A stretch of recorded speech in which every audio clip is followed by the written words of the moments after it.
All right, welcome, ladies and gentlemen, to the Madwin AI podcast, where business meets AI. Today on the Madwin podcast, we have a very special guest, a true polymath, a visionary leader, Mr. Sailesh Dhuri.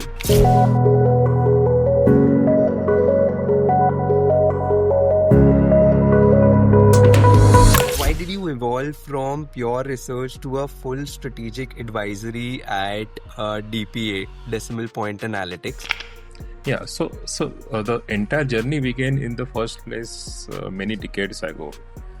So when internet came, I thought that a lot of work, desk work, can be done out of India with the talent that we have. This was about 28 years ago. Do you see people confusing automation with AI today? Yes. AI is a part of automation. Okay. So many of the time, automation does not require AI. Many of the time, automation does not even require computer programmers. Okay, automation can be done mechanically. Automation can be done using logic. Okay, automation can be done using programming. Automation can be done using AI. Right. And AI is a probabilistic automation. What's your longest standing client, Sailesh? How many years? So 2006 onwards.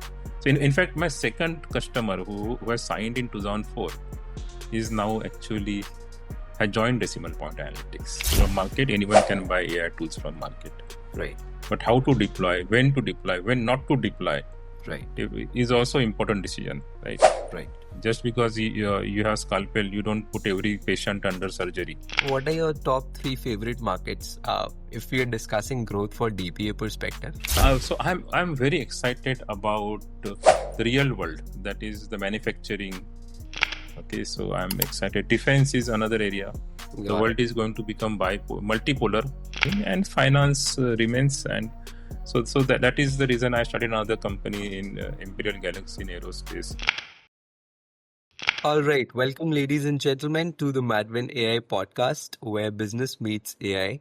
Today on the Madwin podcast, we have a very special guest, a true polymath, a visionary leader, Mr. Sailesh Dhuri.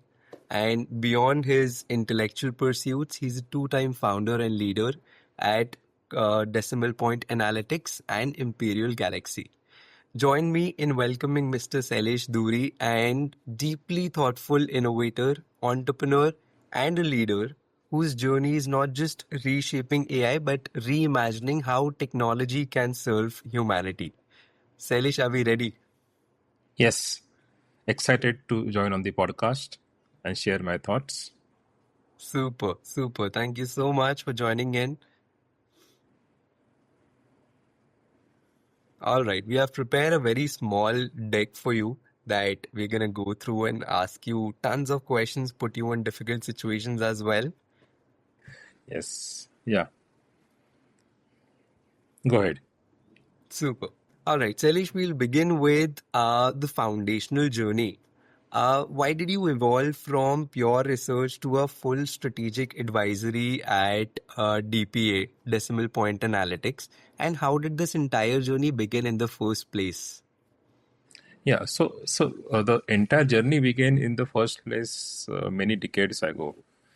So when internet came, I thought that a lot of work, desk work, can be done out of India with the talent that we have. This was about 28 years ago. But I started the company about 23 years ago. And the initial focus was on research, financial research. And when we were serving customers, and from the beginning, my focus was global. It is not just India focus, global focus. So when we were serving customers abroad, we realized that the research requires a lot of support of data, which even our customers in developed world lacked. Okay. So I will explain how research has transitioned over, let's say, last 3.5 decades, where I have been working. So earlier, let us say you wanted to study about the prospects of Indian steel industry. Okay. So when I was just out of college, you have to go to a library and the library would be in most likely in Mumbai, not even in Pune or Delhi. Those libraries would exist, and there'll be clippings of newspapers kept about articles about steel companies and what their CEOs are talking and what government forecasts are for steel. And then you have to read through those and make a comparison that now this company is investing here, this company's CEO is saying this, government is saying this. Then when internet came, it became slightly easier. There was no Google, but you could find out from internet the news items. And then when Google came, it became very easy. So before Google, it used to take what used to take maybe 6 months. Hmm. After Google, it became 3 weeks. Got it. Okay, And this was back in so the year? so let's say Google came in turn of the century in India. Okay, and internet came in 96, 97, 97 time period. So before that, whatever you take 3 or 6 months, it became 3 weeks endure. So that was the efficiency, and that was the opportunity. Uh, and my impression was that the clients abroad would have sufficiently evolved data strategies and sufficiently evolved cross-referenced information. But when we started actually working, the information was not properly tabulated. So that is why we decided to get into data management for our customers. So Got it. that was 2003 to 2007. We were purely focused on research. From 2007, we added data management for our customers. And when we started doing data management manually initially, we realized that it is very inefficient. So from 2008, we started building automation tools. Got it. So initially with VBA macro, then with variety of programming languages, and then from 13 onwards, you started using AI. Hmm?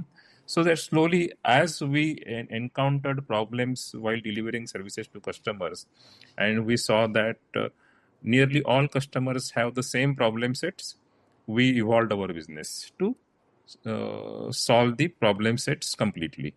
Right. And I'm still surprised that we are in this journey for 23 years. The company has grown from in 2003 one man shop to now 800 people, and we have footprints across multiple nations. And from small customers, now I am serving uh, Fortune 500 customers.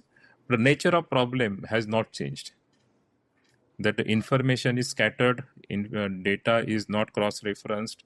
So drawing meaningful conclusions on time is difficult for customers. So Got it. they might be doing in one or two areas, but for most areas it is still not done. So Hmm. and time is one thing that no one can create. One can borrow money, one can raise capital, one can hire people, but time is something that we help our customers crunch. Absolutely, I agree Yes. 1%. And amongst the things that you just mentioned, back in 2003, you began with the research bit, and Yeah. down the line in 2007, you realized the need of data analytics. So, Yes. you also got into data analytics and then Yes. providing full service solutions to your enterprise clients, right? From Yes. enterprise to Fortune 500 companies. Can you tell us a couple of use cases, Sailesh, where, those use cases have had actually transformed the outcome significantly for a company? What was the problem Yes. that they were facing? When did you come in? And what was the outcome after DPA's engagement? Intervention. So I will give one example from 20 years ago, and I'll give example from 2 years ago. Two Okay. examples I'll give, Hmm. and you'll be surprised how the problems are similar. Hmm. All right. So yeah, so there is a client of ours now for 20 years.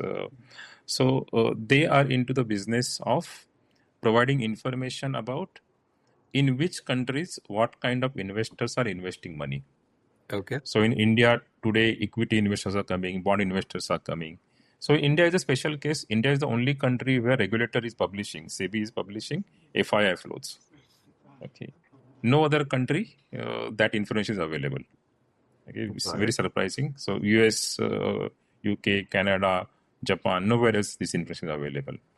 So our client has developed data collection mechanism and then analytical mechanism so that they can estimate how the cross border flows are happening on real time basis. And so in Got 2006, they were doing it out of Boston. They had a team of people doing it. And by real time, that time they meant once in a week. Every Wednesday, Thursday, they will publish Hmm. the data. As of the Wednesday, Thursday, they will publish. And that is sufficient enough. At that time, it was sufficient enough. And they wanted to reduce cost. So they gave the work to us. So work came to India. And when I saw that it is done totally manually, we use data analytics tools, we use automation, and we reduce the headcount required by half.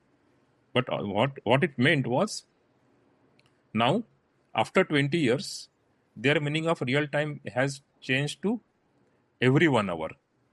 Got it. Okay.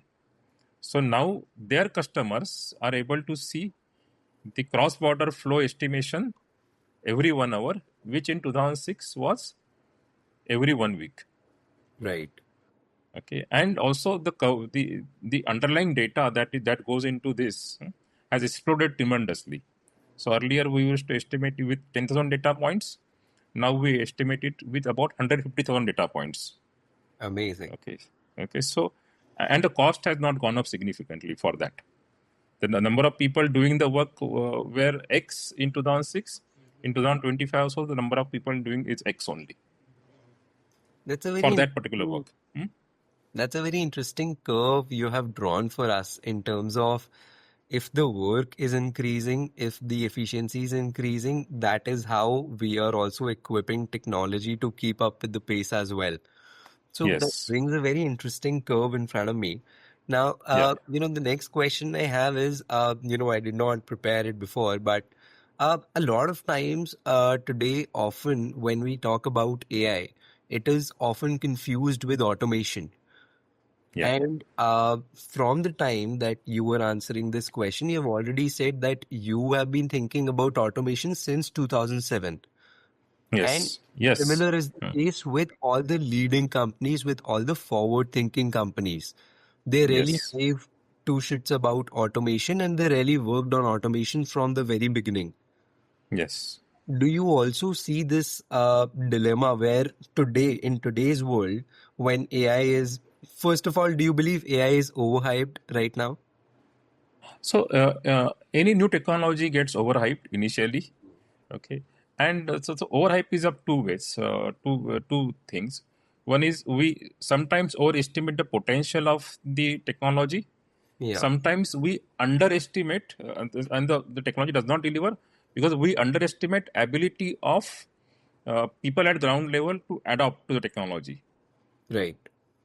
Like for example, I'll give example. Like let us say the ICE engines, like the petrol engine vehicles, came in 110 years ago, 120 years ago, Yeah, right? But in Indian villages, when did the petrol engines replaced bullock carts? Diesel engines maybe 10 years ago, not very far ago. yeah? 10, 20 years ago. Yeah, In the city of Thane where I stay, when I was a child, there were still horse buggies and there were no uh, petrol auto rickshaws. right, 30 years, 35 years ago, right. right? So technology is there and technology is going to replace. But will it happen in 2 quarters or will it happen in 100 years? Hmm. And it is not a fault of technology. Right. It is a ability of people to adapt to the new change. I'll give another example. Everyone uses Zomato, Hmm. right? Yeah, Now, Zomato kind of app is possible on laptop if you enter your location, right? But when the first internet came 30 years ago, what the restaurants do? Restaurants just took up PDF of their menu, posted it on their website, correct. given a telephone number, call up, look at the menu, call up. Don't waste my time asking what is the menu. Right. Okay, and give me order. Come to pick me up. Come to pick up. So the earlier workflow was changed only marginally. Right. And it took 30 years for restaurants and the entire ecosystem to change the workflow, where now you have comparative product like Zomato. Right. But Absolutely. all the components were available maybe in 2005, 2006, everything was available. Right. But it took to 2020 for the, or 2017, 18 for Zomato to become reality. So it will take time. So that is how it is hyped. Right. Okay. No, Yes. you're absolutely right. But Hmm. now, again, just going back to the original point, and, Yes. just how do you look at this automation and AI going parallelly? First of all, do you see people confusing automation with AI today? Yes. Yes. AI is a part of automation. Hmm. Okay. So many of the time, automation does not require AI. Many of Right. the time, automation does not even require computer programmers. Okay, automation can be done mechanically. Automation can be done using logic. Okay, automation can be done using programming. Automation can be done using AI. Right. And AI is a probabilistic automation. Okay, Okay. so the Okay. difference between all other automations that we have been doing. So Hmm. Jacquard loom came maybe 200 years ago. Yeah. Earlier, we used to have hand looms. Yeah. And Jacquard loom was automation of the hand looms. Hmm. It was not even mechanization; it was automation, right? And it was logical, and everything before AI was logical. Right. If this, then do that. If then do that. All our machines are logical. Right. This is not logical. This Right. is statistical. That is the only difference.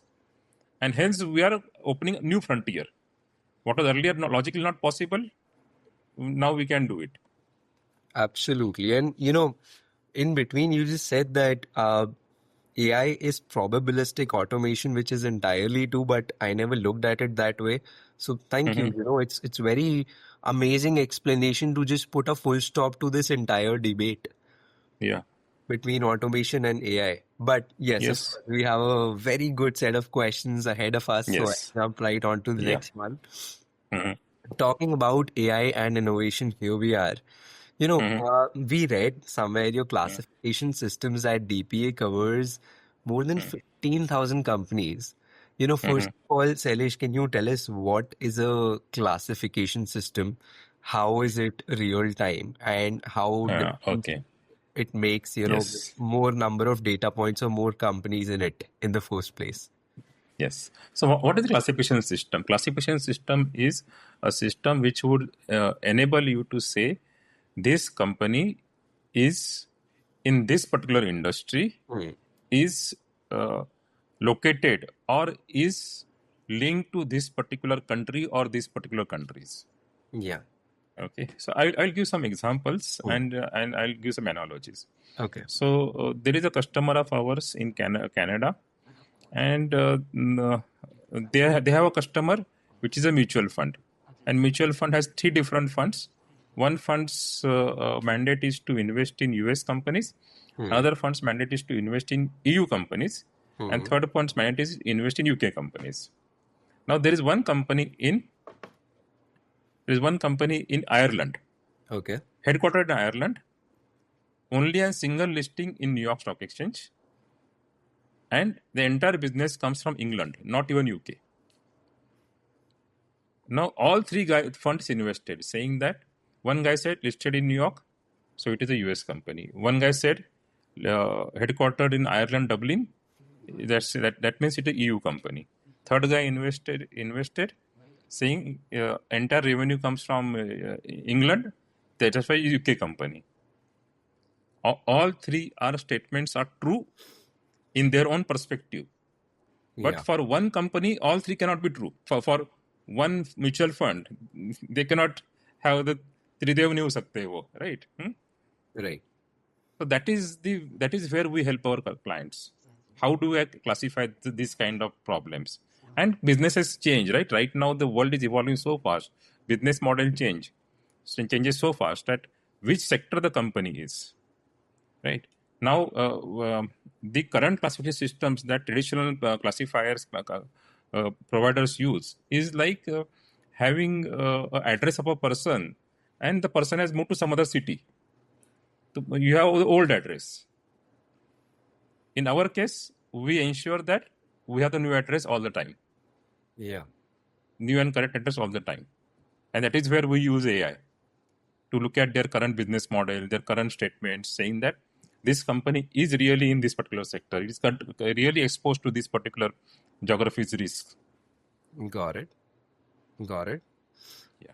Now, in this particular example itself, Sailesh, how do we, we know that the particular example you gave, that company being considered as, belonging to three different regions where three mutual funds are coming in to invest in the same company, Yeah.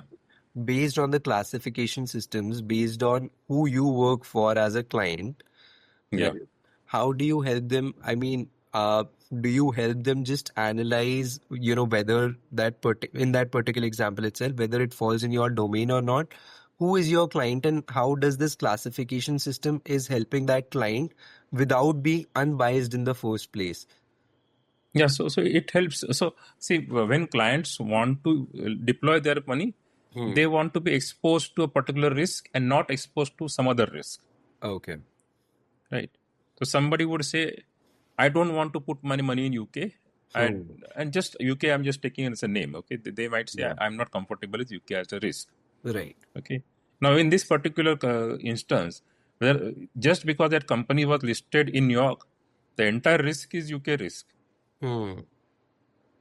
Right. If something goes wrong with UK economy, that company stock is going to fall.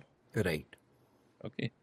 A part of the risk is US risk, because if US market falls, uh, along with the US market, this company also will get burnt. Right. Okay. But that is a secondary risk. So that is how we help our customers using this classification system, can help see through the risk analysis, Makes sense. Makes and that makes better investment decisions. Absolutely, absolutely. And I love this fact, when you mentioned that the risk appetite in terms of what you can and what you cannot is different, which is how you come in the first place to suggest any of your Correct. clients for any of the solutions. Correct. Correct. Got it. Super. And the next question that we have here is a very interesting one. Uh, Hmm. all across while reading for decimal point analytics, I have seen how with any new tech coming in, DPA has put in its front on the front. So, Yes. with AI coming in, blockchain coming in, you have classified it as A, B, C, D, E. That is Hmm. AI, blockchain, classification, data, and ESG. Hmm. So, while transitioning, Sailesh, what was the hardest among these five? And, which one delivered the best ROI on your implementations so far?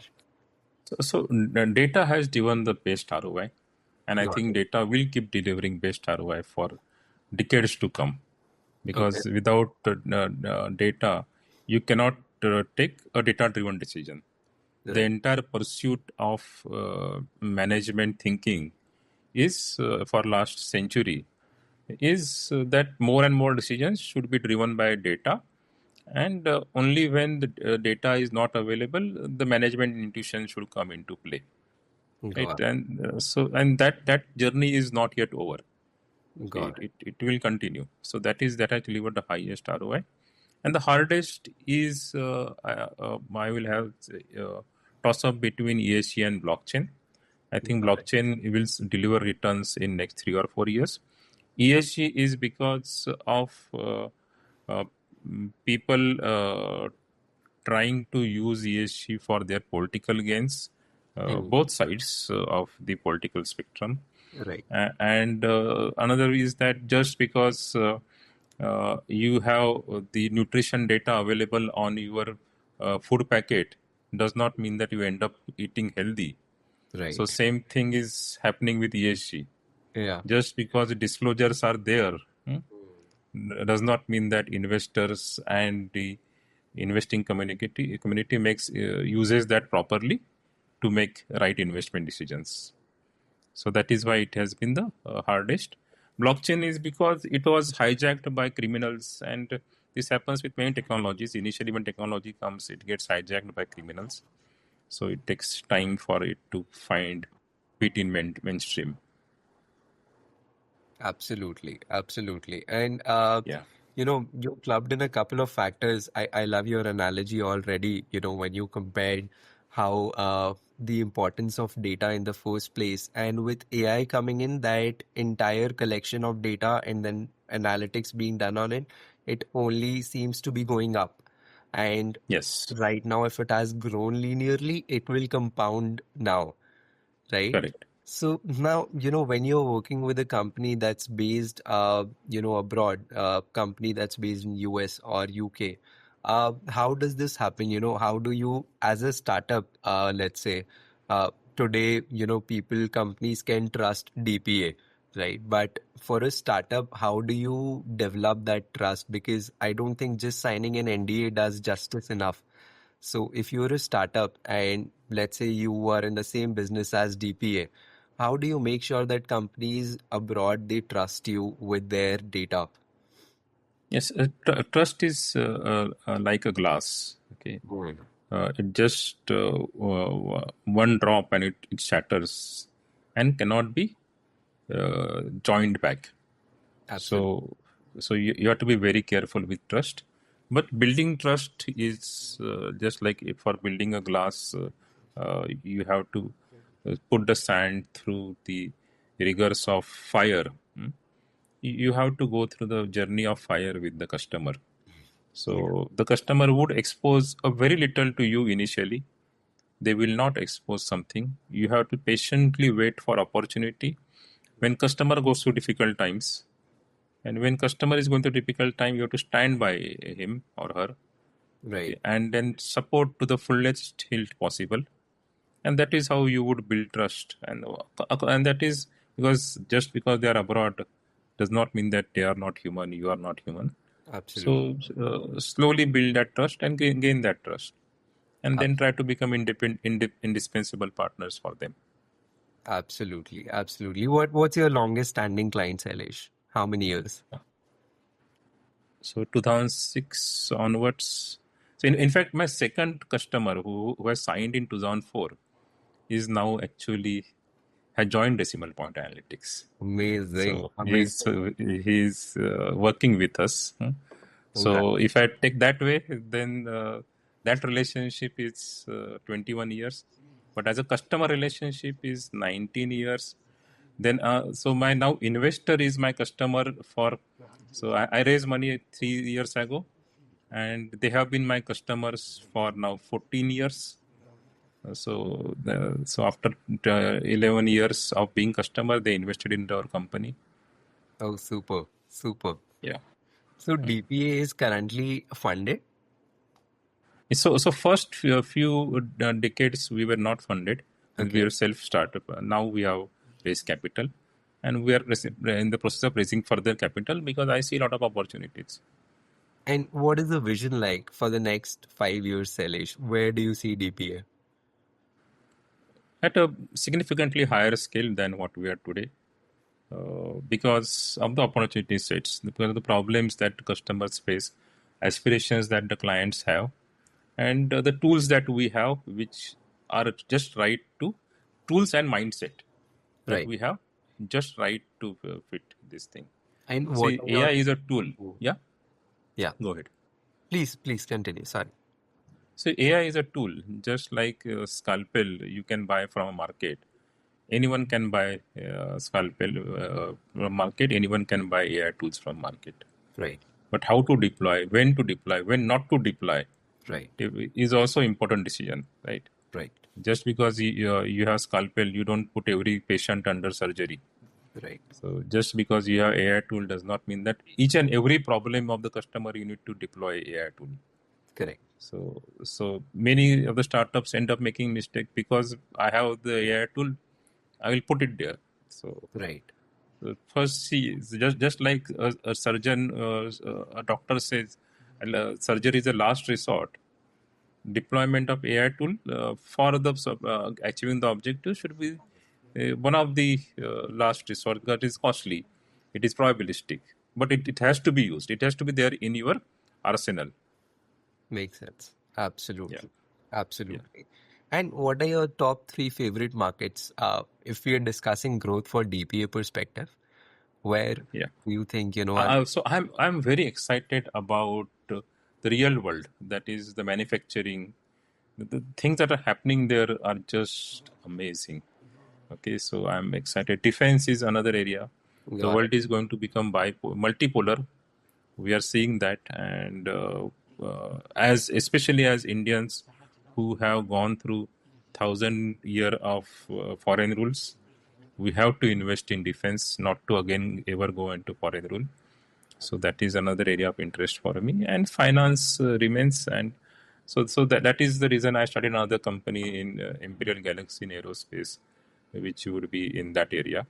And finance remains an area of interest because that is where my career started. Got it. So defense is the one where, you have the vision with Imperial Galaxy.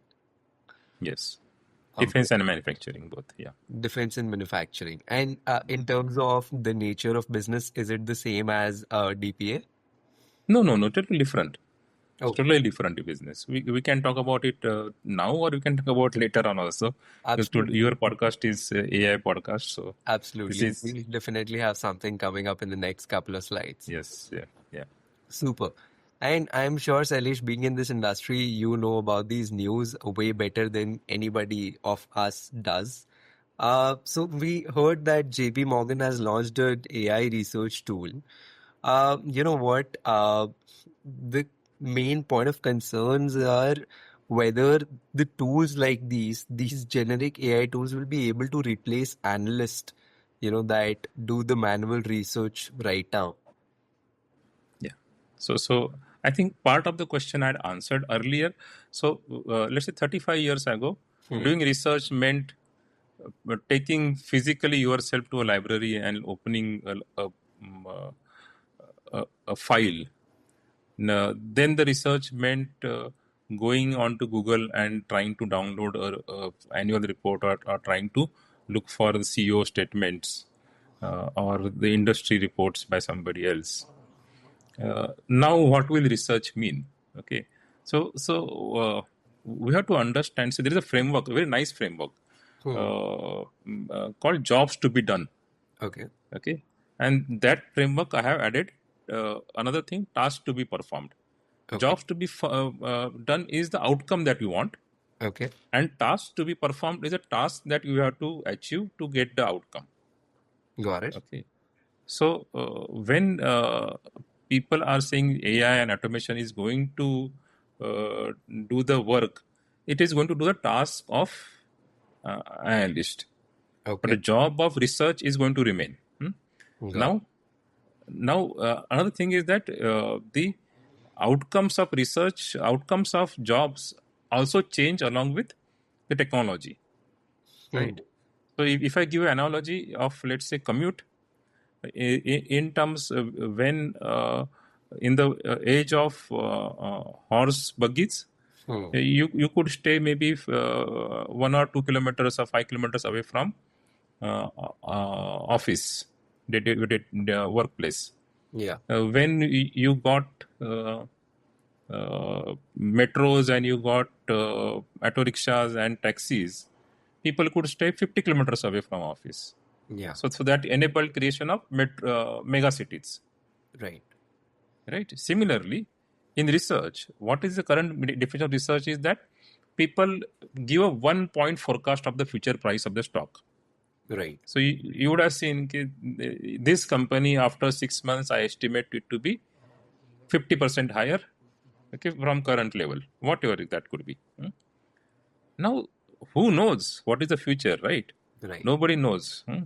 The future is 100 different possibilities. And currently, because of most of the time, of analyst goes into collecting data and sifting through data, they are not able to map the future. The real work they are not doing. Hmm. So they are not building 10 or 100 scenarios. So now the job of sifting through the past and putting the past into a proper structure can be done by AI. Analyst's job will change to build consistent future scenarios and have consistent forecast for 10 or 20 companies across those scenarios. Got it. So job itself will change. So yes, tasks will be replaced, but job will expand. Job will become more meaningful. Right. Makes sense. And that's a very interesting, sorry, outlook that you have on, when AI will be adopted in at a larger scale. There is a lot of fear amongst the community right now that the jobs are going to be the ones that will be taken away, in the first place, because the companies, they would definitely like to save money, cut employees, all of that. So can we say that you're a firm believer that jobs are not going to be taken away, but No, they're only going no, to be no. So, got it? task will be taken away. Okay, Okay. and if as a person, I Hmm. have to say what outcome, what real value I am delivering to my employer or my customer. Yeah. Okay, Hmm. downloading an Excel or making an Excel look nice. Yeah. What is that value? Is the client, is my employer looking for a nice Excel, Yeah. or he is looking for insights from that Excel or Yeah. from that forecast? Yeah. They are looking for insights, Yeah. right? So if I'm able to create 20 scenarios and leave the job of building the Excel to AI, will my job be more valuable to my employer? Yes. Will my task change? No. Yes, my task will change. My current skill sets have to change Yeah. and bring it to real human value delivered uh, kind of area. Correct. Absolutely. Yes. Absolutely. And would you also say that this is where DPA fits in if there were a Yes. research analyst? Yes. Hmm. In terms of giving more number of scenarios which are possible in future based on the data Yes. that is available today. That is where Correct. DPA fits Correct. in. Correct. Correct. And this kind of service is most relevant into what sector? Is it BFSI or is it manufacturing or it is? It is everywhere. So Wow. I'm talking to a company Hmm. in FMCG. Yeah. So now, see, right now we are going through monsoon. Okay. Okay. So there is a 15-day forecast of monsoon for each city. Hmm. Now the FMCG guy sitting in at the headquarter Yeah. has to decide today that 8 days from now, what is to be the production of shampoo, what is the production of soft drink, what is the production of soap, 8 days from now, and on 8th day, which city, which town that production should go, and city in which go down. Hmm. They require that 8 day lead time, Yes. right? And monsoon is going on, Hmm. right? Somewhere there will be flood, somewhere there will be drought, somewhere there will sudden heat will come. People will demand more soft drinks. Somewhere people will demand more soaps, right? So they will also require they also require scenarios right now. वो ऐसा करके maybe people are doing कि भैया ठीक है, अंदाजन कर लेते हैं कुछ, Hmm. Right. right? So it will be relevant for each and every sector. Absolutely. Makes sense. Makes sense. Which brings us to our next section, Sailesh, which again talks about data analytics and personalization. Now, considering how work is done in real time at DPA, how is it that humans and AI agents or AI applications are working together to deliver the best outcomes? Is it the set systems and processes? Yeah, so it is like uh, using Google Maps, Hmm. right? So you have to teach people to use Google Maps, or people learn. If drivers learn to use Google Map, they become better drivers, right? Right. Similarly, if employees learn to use AI, they become more productive. That is how we need to teach people into uh, creating this kind of environments. And who takes ownership, Sailesh, in terms of bringing in these new age solutions? Let's say any AI solution today could make the task more efficient, in a way that Yes. it's done. Now, Yes. who takes ownership to bring in that tech into your systems and processes? Is it the senior management, or is it the people who are actually, you know, uh, Ground level people. on your, Ground level yes. people. See, this is where the Toyota philosophy comes in, right? Okay. The Toyota's guys have uh, done excellent because they allow the ground level people to Hmm. decide the production quality and the cost. Hmm. And also the senior level also responsible. So at one end we have this Elon Musk of the world Right. who look at the bigger picture, Right. and at the lower end the ground level people decide how I can make my task more efficient. Correct. So you see, everybody is playing his or her symphony, his Hmm. or an orchestra, Right. and everybody has to think that I am the symphony master.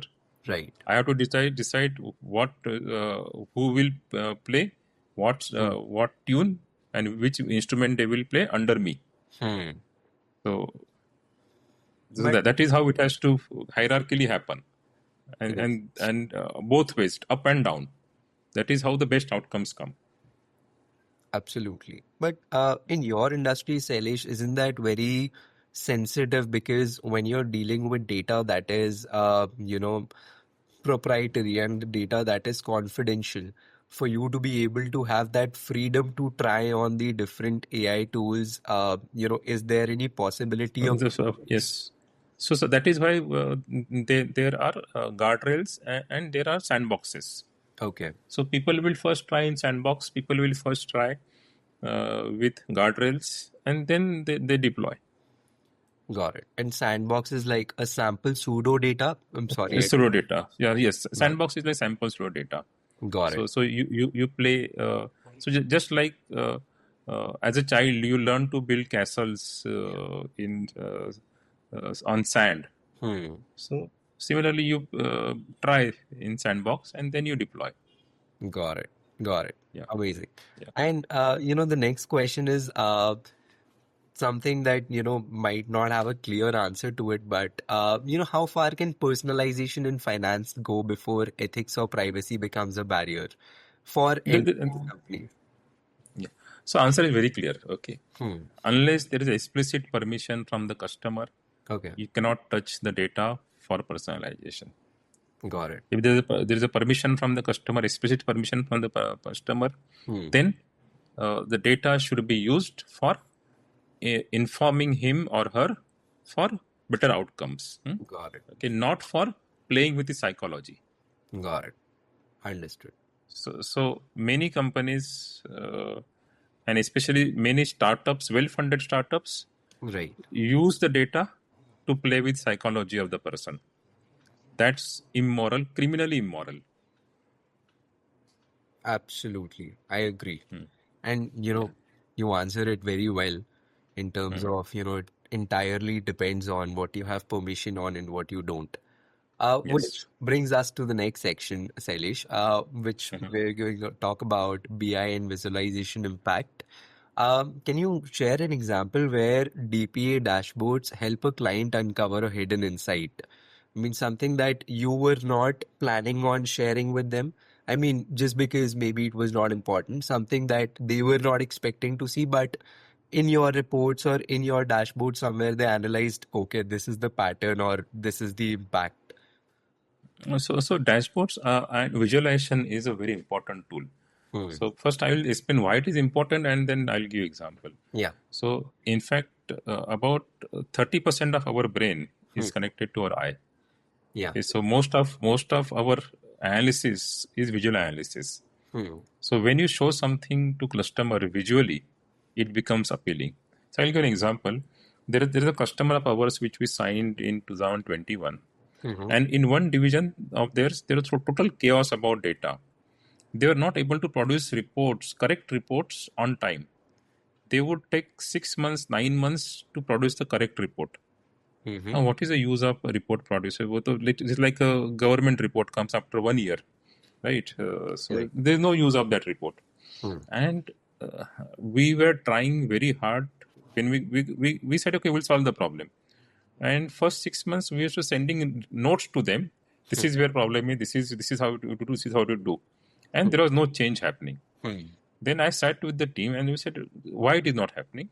Then we made it into a dashboard. Okay. And we converted their entire department flow into just like a factory flow. And then each node of the person of the department, we converted it like a factory workstation and said he is receiving so much input. उसके बाद इतना he has left so much and he has sent and on his desk there is so much and but he has sent out only so much out. Right. And out of how much he has sent out, what percentage is acceptable, what percentage is erroneous. Right. So one page, one graph, it became very clear to them that these are the 4 or 5 desks they need to intervene. Within 15 days, the thing changed. Okay, and within 3 months of that dashboard, their report production time came down to 30 days. Super. 30 days. 30 days. Super. So no AI used. No AI used. Absolutely. Absolutely. That's amazing. Super. Yeah. And, Sailesh, we have another headline coming in that SEBI is also exploring AI for market surveillance. And I have friends in a couple of other startups who tells me that, these AI tools, voice recognition tools or video recognition tools are being developed for governance, for the police, for the defense, where, you know, these government bodies are adapting AI tools faster than anybody. So, that's what my question is, in fact, that are regulators adopting AI faster than institutions? Yeah. See, there is always a chicken and mouse game. Yeah. Sorry, chicken not a cat and mouse game between the regulators and the entities which want to play at the edge of the law, Yeah. criminal institutions. So why SEBI and everybody wants to adopt, because they want to catch the criminals. Yeah. So criminals use technology the first, Yeah. then the regulators, and then criminals respond and use better technology. Now, a institution or the mainstream institution which is not criminal minded, they would be thinking that regulator is adopting technology fast than them, Yeah. because for a criminal the ROI of using technology is very very high, because they make money from playing at the edge of the law. Yeah. So that is how the whole game plays, has been playing for last 1,000 years. Yeah. This is how the game will continue playing. Yeah. So that is why mainstream, the large companies, large institutions who have well-defined processes, well-defined compliances, Yeah. the employees want to stay within the edge of law. Right. They will be slower adopter as compared to regulators, because regulators are not using the technology to go after that big company. They are going after the market manipulators. Correct. Absolutely. Absolutely. Which brings on the follow-up question in terms of, do you see anywhere amongst this cycle, DPA's tools integrating into regulatory or So we had shown the SEBI our tools in before pandemic, okay. but for them we were a small company, so they Oh, wanted to work with large companies. So then I said, okay, then I will work with companies, people who don't think that I am a small player. But they had done one uh, test got it. of AI tools at the depth of pandemic, Okay. and our thing was the best. Got But we were the smallest of the competitors, so they said no, we will not talk to you. Got it. And Yeah. being an entrepreneur, I have heard this recently from a company where we had the perfect fit for each other. The services we were doing and, the business they had, nothing could be better. But end of the day, before signing the contract, I heard that you're just a small company right now. When you are at a better scale, better level, then we can talk again. As an entrepreneur, how do you feel about that? Does it push you back? And, no, so I say, all the best to you guys. Yeah, Because for me, the world is a playground. right. One customer says no for reasons which are beyond my control. Yeah, Okay, and which does not change the outcomes for them. right. Okay, then they are making a mistake. No, I'm not making a mistake. So Correct. why I should be worried, right? There are thousands of people where I can go and solve problem. So should I be worried about people who don't want to work with me, or should I be worried about people who want to work with me? I'm very clear. I will always go and find people who want to work with me. Absolutely. And maybe if Yes. somebody from SEBI tunes into this podcast again, you get a call after this. Let them say. Won't be Let them say. Let them say. I don't miss. I'm very clear. Clear. No, I absolutely. And that is Yeah. a very good mindset that you have. To be honest, it inspired me in a way because, I am new to entrepreneurship. It's been what, a year and a half. And, sometimes things like this, they push you back. They set you back. But when you have been in the game long enough, you develop that thick skin. Now, things don't matter anymore because you know what you're good at and, you just keep doing it for other people and better companies and all that stuff. But Not necessarily better companies, other people. other people. Okay, other people who appreciate you better. Yes, Yes. absolutely. Which brings us to the next section, Sailesh, where we talk about ESG and ethical AI. Now, Yeah. before we talk about any of this, can you tell us what ESG is and what is the hype all about? Yeah. So Mm, uh, let us roll back. okay. Okay. So this capitalism, Hmm. people would say, got birthed in 1776 when Adam Smith wrote the book Wealth of Nations. Okay. Okay. Now, before that, 10 years before that, he wrote a book about morality of people. Hmm. Okay. So, a country or a economy uh, can have capitalism and wealth only when the business people care about the entire ecosystem of the society, Right. because you are going to finally extract value from the society, Correct. and society should be in a position to give you value. Right. ये हिंदी में कहा हुआ थे बच्चे को जान लगे क्या, right? Yeah. So if we have that mindset, that I have to nurture the society, that means the people, the environment, everything, then society will give me back and give me back more. Yeah. Okay, for me, that is ESG. Yeah. Okay, so I have to care for environment. I have to care for social parameters, which I believe in, which are important. Let's say I believe in education or giving importance. Somebody else might believe in equity. Somebody else might believe in women empowerment. Yeah. So you have to believe that society has to be powerful society.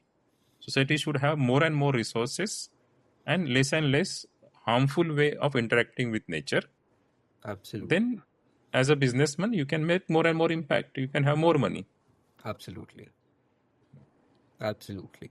And in today's day and age, ESG is both now a trend and a debate.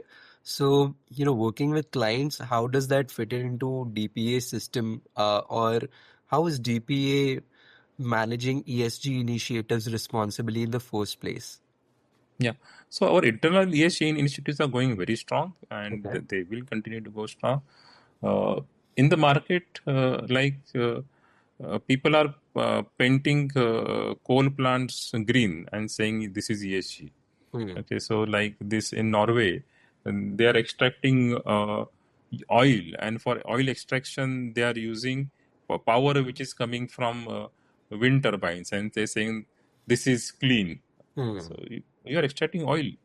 It is not clean, right? So I accept that. Right. So if that kind of dichotomy is creating this kind of friction, Hmm. like people are using it just for uh, embellishing their biodatas or their credentials Right. without really trying to do something about it. And Norway is the first example of that. They have basically destroyed the ESG world by doing all these things. Norway, Germany. So Hmm. Germany talked about ESG, ESG, ESG, Hmm. but when it came to their own power requirement, when Russian after Russian invasion of Ukraine, Hmm. they actually took down wind farms Hmm. to get the coal below the wind farm. Oh my God. Okay. Yeah. Hmm. So now who is going to believe them, right? For 20 years you talked about ESG, and when it came to you to really suffer because of your belief in ESG, Yeah. you let it go. Hmm? Absolutely. So that means it was all humbug. Hmm? Absolutely. So that is how where the world is right now. The proponents of ESG were found to be people who were not very committed to the cause. Right. And how do you see this trend evolving, Sailesh? I mean, it's a very sensitive question, but speaking with leaders in enterprises, for them to have ESG initiatives in-house, it would take investment in terms of capital, resources, time, all of that, right? So you have to look at ROI. ROI देखना है. Huh. I have to get ROI for that. Yeah. Anything is an investment. Okay, anything is an investment, and how I do ESG, Hmm. where I get ROI from it. Got it. Okay. ESG, if you think ESG is just donation, Hmm. okay, it is not. Okay, you have to be intelligent enough about it. So in decimal point, we have this program Dhanodapy, that is our social program, where we actually go to villages Hmm. and try to hire students, bright students, and give them a strong career path in corporate. Amazing. Okay. Now, for me, it is social, but it is I am looking at 5 year ROI. Hmm. Correct. That after 5 years, these people will be very productive and most likely even committed to the organization. So Absolutely. attrition rate will be lower. Absolutely. Absolutely. So I'm That makes sense. helping nation building, and also I'm not giving up on my profit motive. Correct. Absolutely. And can you share with us one other use case as well that any enterprise company, let's say based in US, would look at ESG driving the ROI for their company? There are many examples where people have, let us say, invested into their own solar farms Hmm. for power, their own power requirement. Yeah. Now, initially it becomes an investment, but when you get your own solar plus battery power, it becomes much cheaper over longer term, Ab- and then you become more competitive. Absolutely. Absolutely. Which brings us to the next headline, Sailesh, around the ESG backlash in US on Hmm. the woke capitalism debate. I'm pretty sure you were, 360-degree roundup you had at that time. Was Hmm. that a real pushback or just noise? Did anything change after it? Yeah, it's changed, right? So there's a huge pushback Okay. because uh, when somebody says, let us say in this, we are saying no fossil fuel. Yeah. So are those people really not going to drive their large big cars, or are they just making a noise just for making a noise? Yeah. So if people have actually given up their cars and gone on to bicycles or horse-driven buggies Yeah. on their personal life, Hmm. then it is okay. But many of the proponents of ESG have their own private jets, and they move around in private jets, Yeah. right? So obviously there is going to be a backlash. People are going to see through this. Right. Absolutely. No. Absolutely. So people are going to say that in your personal life, you are using private jet, and you are Right. saying that petrol should not be consumed, petrol should Right. not be produced. Correct. Then you stop consuming petrol first. Absolutely. So that is the because of these so-called activists double-faced standards. Absolutely.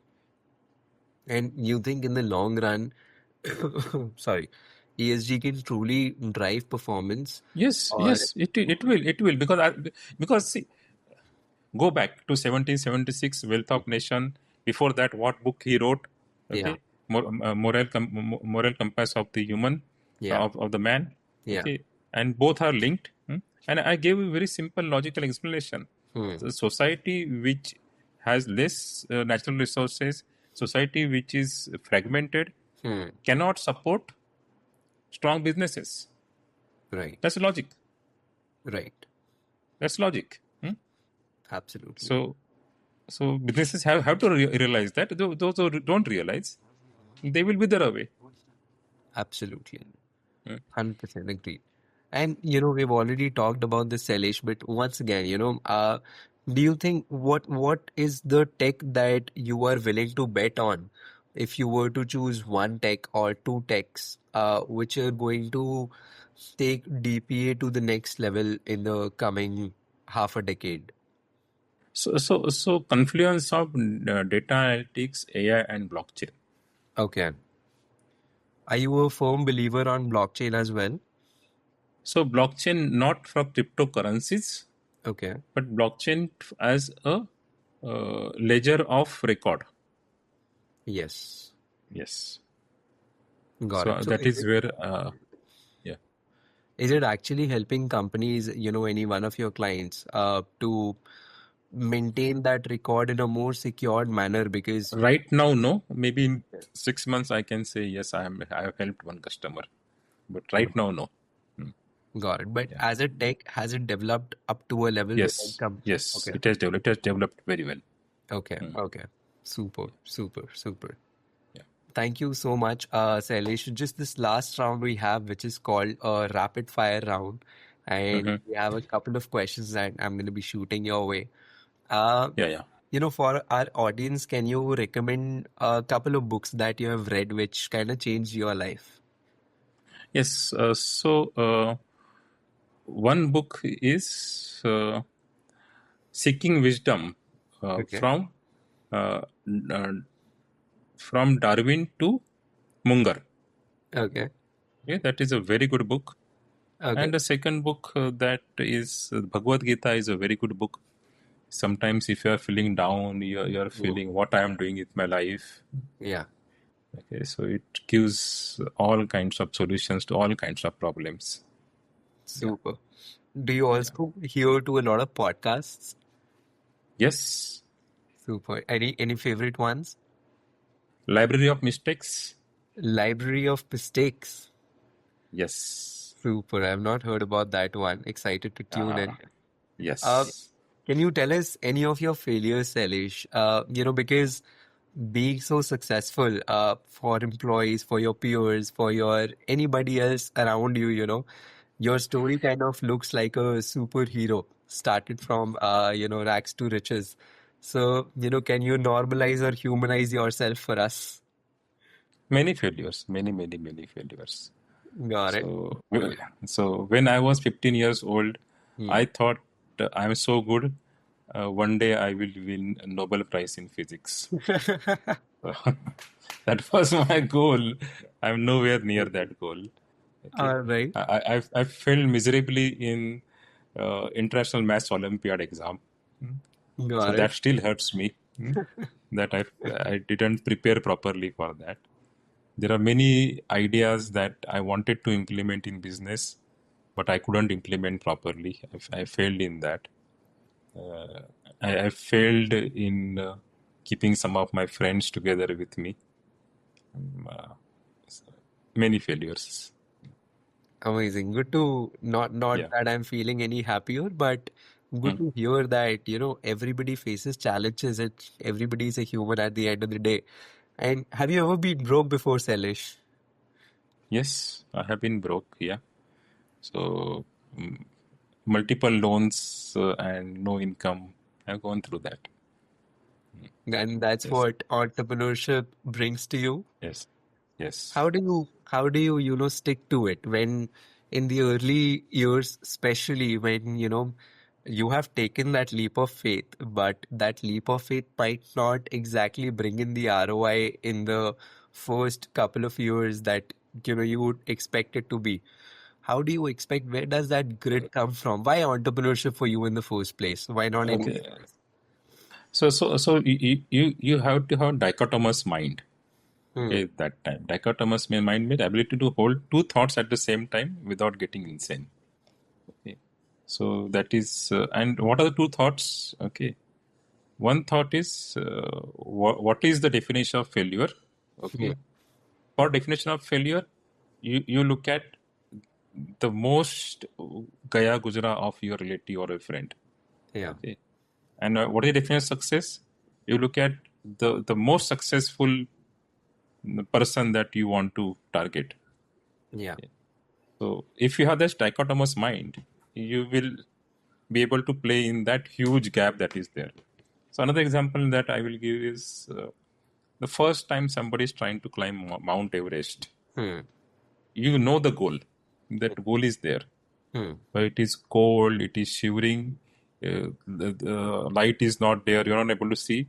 Yeah. Your objective is now whether I put my next foot 6 inches here or 6 inches there. If I put 6 inches there, I will fall in cliff and die. If I Yeah. put it right way, I will go, and there is no path towards it.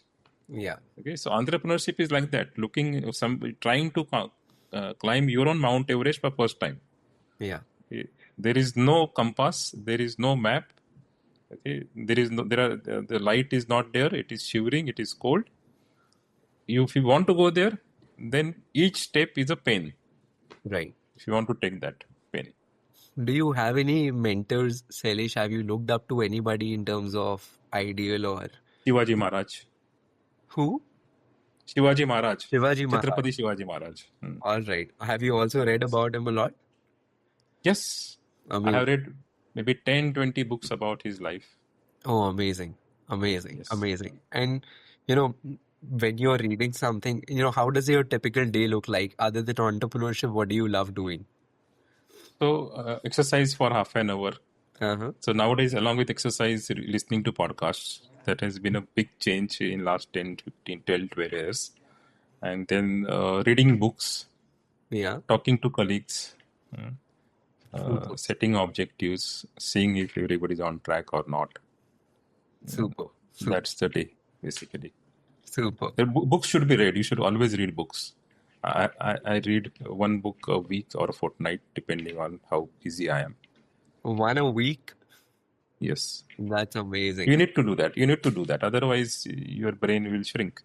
Absolutely. I read a lot of books myself, but lately I've been hooked to these magazines. Last one I read was Forbes, and this time I'm reading this BT 100. It's the idea of how India will look like in 2047.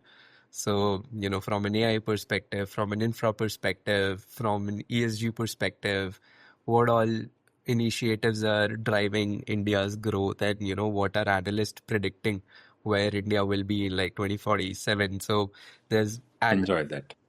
absolutely, absolutely. So, for me, it's really hard to stick to a book if I don't find it interesting. So I'm kind of like hopping between, what I like and what I don't. But yeah, before we wrap this up, just two last things. One, we do a role reversal round where you get to ask me a question, Sailesh, any question that pops up in your mind. Yes. So, Varshit, how would you define your success? My success, all right. I watched this movie called Founder. Have you watched it? Hmm. From No. Ray Kroc. So it's the story of McDonald's. And Hmm. that story of McDonald's, there are two brothers who started a business, who started a burger restaurant, right? Yeah. And then there was this salesman who was 54 years of age, and he was just having an entrepreneurial mindset, and he used to go from one place to other, hopping from one city to another just to find a business idea and excel at it. He was deep in debt, taking loans from friends, family, just trying another business after another business, and kept failing until he was 54. And then one day, at that point, when he was 54, he was selling coffee machines. वो हर restaurant में जाता था और वो coffee machines अपनी cell कर रहा था और got tired, stopped by for lunch, and he ordered, the burger from McDonald's from the two guys that started that business. He knocks, places the order, and as soon as he places the order comes in his hand. और he was just shock कि मतलब मैंने अभी अभी order दिया, this can't be my order, right? So you need to check again. कहते नहीं, this is your order, you placed an order, this is your order, here you go. So he asked, okay, where do I eat it? कहते wherever you sit in the park and eat it, take it home, sit in your car and eat it, wherever you'd like to eat it. And he was just amazed with the idea Yeah. of quick service restaurant. When he got into talk with the two brothers, he acquired that McDonald's. So originally it was not founded by Ray Kroc, who we now know as the founder of McDonald's. But and then then rest is history. Today McDonald's is Yes. not even a burger company, it's a real estate company. Right. Yes. For me, the meaning of success, Sailesh, is fulfillment. I made Hmm. this commitment to myself that, I'm going to be failing a lot of times in my life, and I know that for sure. And amongst those failures, I just want to make something that I believe in, that can change something, that can help people, and then do a business that will be my fulfillment. So Yes. success to me is not about the money that I'm going to be making or I won't be making looking at the current balance sheets, but yeah, it's more like fulfillment in terms of, I want to be able to justify to myself on my deathbed, okay, life lived by. Yes. Excellent. Excellent, Varshit. All the best to you. Thank you. And thank you for having interesting podcast. Absolutely. And how was your experience, Sailesh, on the podcast? It was very good. Good Super. questions and superb. Wish all the best and hope that your podcast becomes great success. Thank you so much. Thank you for tuning in.